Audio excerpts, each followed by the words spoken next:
Você escreveu perguntando por que o diabo nos tenta, se ele não pode, não consegue fazer com que nós percamos a salvação. Por que então ele se esforça tanto em nos tentar?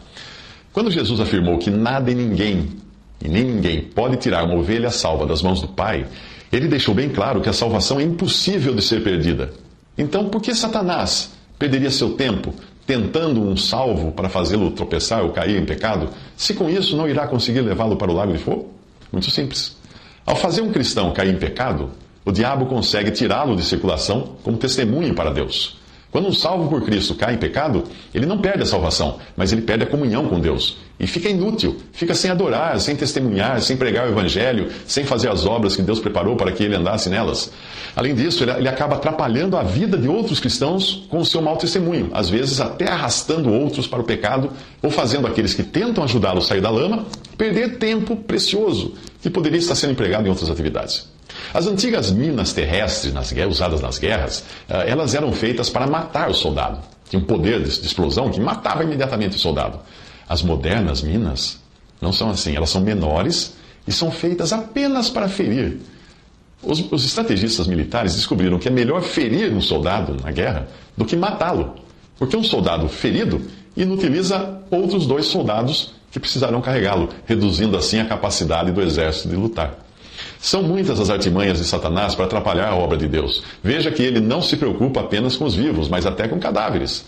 Quando Moisés morreu, Deus sepultou o seu corpo em um lugar secreto, para evitar que o seu sepulcro fosse transformado em um lugar de idolatria, de pessoas viajando lá, fazendo romarias para ir adorar o túmulo de Moisés. Satanás tentou a todo custo descobrir onde está esse sepulcro, para transtornar os planos de Deus.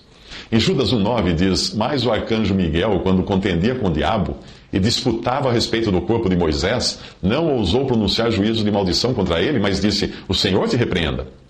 Aquele que é o pai da mentira, o diabo, ele vive o tempo todo tentando descobrir maneiras de ferir e atrapalhar a vida dos filhos de Deus. Por isso, em 1 Pedro 5,8 diz: sede sóbrios, vigiai, porque o diabo, vosso adversário, anda em derredor, bramando como leão, buscando a quem possa tragar. Aqueles que tentam atrapalhar a obra de Deus e colocam tropeços para os que creem em Cristo, estão fazendo a obra do diabo. 1 Tessalonicenses 2,18: por isso bem quisemos uma e outra vez ir ter convosco, pelo menos eu, Paulo, mas Satanás nos impediu. Atos 13,7: o qual estava com o procônsul Sérgio Paulo, homem prudente.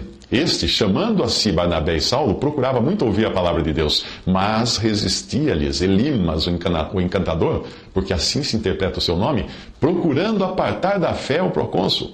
Todavia Saulo, que também se chama Paulo, cheio do Espírito Santo, e fixando os olhos nele, disse: ó filho do diabo, cheio de todo engano e de toda malícia, inimigo de toda justiça, não cessarás de perturbar os retos caminhos do Senhor? Já hoje, Satanás engana muitos cristãos com sinais e maravilhas feitas em nome de Jesus, mas isso tomará proporções nunca vistas quando vier o anticristo. Mateus 7, 22 a 23 diz que muitos me dirão, o Senhor dizendo: muitos me dirão naquele dia: Senhor, Senhor, não profetizamos nós em teu nome, em teu nome não expulsamos demônios, em teu nome não fizemos muitas maravilhas? Então lhes direi abertamente: nunca vos conheci, apartai-vos de mim, vós que praticais a iniquidade. 2 Tessalonicenses 2,9: a esse cuja vinda é segundo a eficácia de Satanás, com todo o poder e sinais e prodígios de mentira. Uma das formas mais sutis que o diabo usa para enganar os cristãos é assumindo uma forma religiosa e de justiça aparente que faça os cristãos baixarem a guarda. Quando os cristãos buscam na política e nos governos desse mundo socorro para as coisas de Deus, estão se colocando onde está o trono de Satanás, que é o príncipe desse mundo.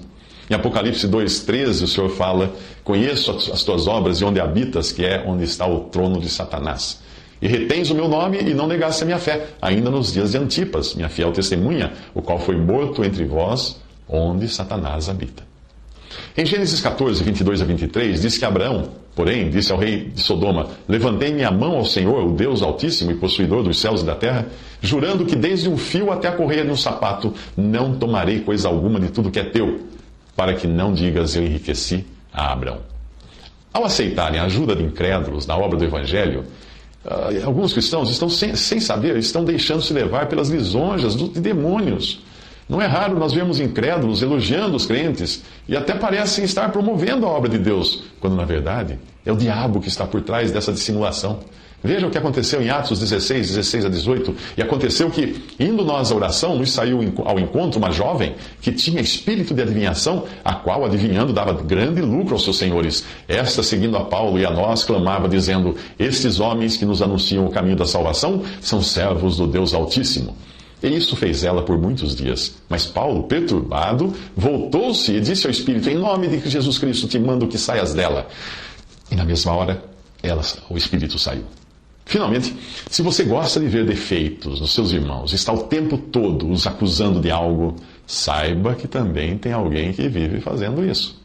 Apocalipse 12, de 9 a 10, e foi precipitado o grande dragão, a antiga serpente, chamado Diabo e Satanás, que engana todo mundo. Ele foi precipitado na terra, e seus anjos foram lançados com ele. Eu vi uma grande voz no céu que dizia: Agora é chegada a salvação e a força e o reino do nosso Deus, e o poder do seu Cristo, porque já o acusador de nossos irmãos é derrubado, o qual diante de nosso Deus os acusava de dia e de noite.